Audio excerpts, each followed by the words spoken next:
मित्रांनो, आज आपण बघणार आहे एक निबंध. मी पाहिलेला प्रसंग, मी पाहिलेला मी पाहिलेली घटना, मी पाहिलेली एक अजब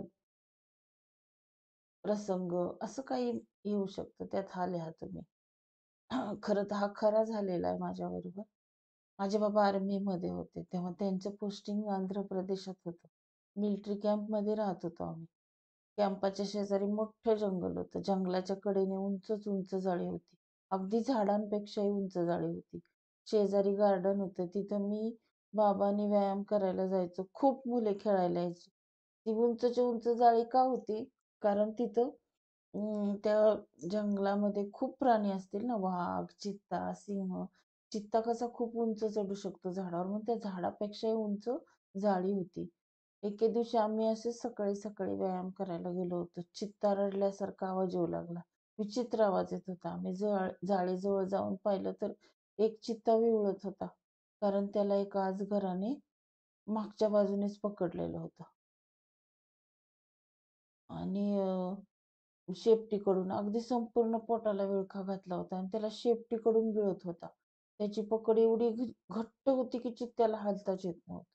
तो आक्रोश करत होता. मी लहान होते. मी बाबांना घट्ट पकडलं, पण बाबा म्हणाले, "बाळा, बघ, पुन्हा बघायला मिळणार नाही असा प्रसंग. घाबरू नकोस, मी आहे." बागेतील सर्वजण आम्ही बघत होतो. मी हळूच बाबांच्या हातामागून बघायला लागले, तर अंगावर शहारा आला. शब्दच फुटेना. तो अजगर चित्त्याला गिळत होता शेपटीच्या बाजूने. आम्ही बराच वेळ बघत होतो. अजगराने हळूहळू चित्त्याला संपूर्ण गिळले. चित्त्याचा आवाज थांबला. त्या अजगराच्या पोटामध्येच मध्येच फुगलेलं होतं. नंतर अजगराने जवळच्या झाडाला विळखा घालायला सुरुवात केली. पोतराज कसा स्वतःभोवती आसूड मारतो, असेच अजगरही झाडाला जोराजोरात फटके मारल्यासारखा विळख्या घालायला लागला. पोटातून कडकड आवाज येत होता. तो अजगर चित्त्याची हाडं पोटात गेल्यावर तोडत होता. अजगराची पाचनशक्ती केवढी दांडगी असते, बाबा सांगत होते. ते म्हणाले, आता हा अजगर महिनाभर काही हलणार नाही, सर्व पचन होईपर्यंत. आम्ही घरी आलो. मी घाबरलेलीच होते. मी रात्री दचकून उठले. आई ओरडली. मी बाबांना घट्ट मिठी धरली, मारली. कारण या भयानक प्रसंग मला आठवत होता. अंगावर शहारे येत होते.